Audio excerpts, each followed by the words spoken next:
So in this video, I'm going to take you through one of the most foundational movement patterns for the lower body, the lunge. And I'm going to show you how to use different positions of the lunge and different variations of this movement to make the exercise either easier for you or more difficult based off your needs.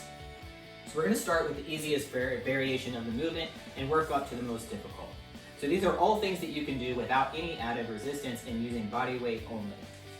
So the first variation that we're going to do is called a split squat. So for this, you're actually going to start on the floor and make sure that the front leg and the rear leg are both creating a 90-degree angle. And from here, we're going to keep our core nice and tight, and then we're just going to stand up and then slowly lower ourselves back down. Now, if you want to use a pillow under your knee, or if you have carpet, that's probably better. But basically, we're just going to sit here. We're going to do the recommended reps all on this leg, and then obviously switch sides and do the recommended reps on the other leg. That's the easiest variation. Now, if you're looking for a way to make this more difficult, because adding resistance might not be an option, what I'm going to show you next is how to slow down the tempo to make it harder. So again, starting in the same position, now I'm going to count a 1, 2, 3 on the way up, and a 1, 2, 3 on the way down. So by slowing down the tempo of the movement, I've added more resistance and more time under tension for the muscle, therefore making it more difficult. So the second variation of the movement that I'm going to show you now, we're going to elevate the rear foot. So this is also referred to as a rear elevated split squat. So I'm going to start with my rear foot now propped up on an ottoman.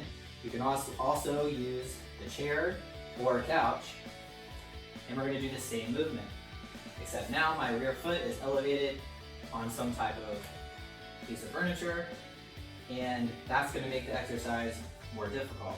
So again, from that position, now I've changed the position, and then I can also change the tempo to slow it down to also make it more difficult. So the third variation that I'm going to show you is now we're going to elevate the front foot. So we would split squat from the floor, elevated the rear foot. Now I'm going to use a stack of books.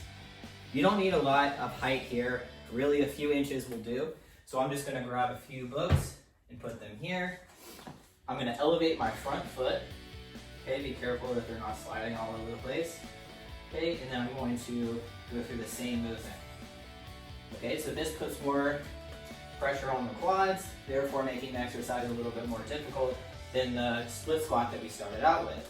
And again, if you want to make this movement work harder, you're just going to slow down the tempo to that 1, 2, 3 count. 1, 2, 3, 3, 2, 1, and then prefer the prescribed repetitions of your workout. So there's some variations of the lunge that you can do at home that will add some level of resistance and challenge to the exercise without having to have any weight. Hope this is helpful.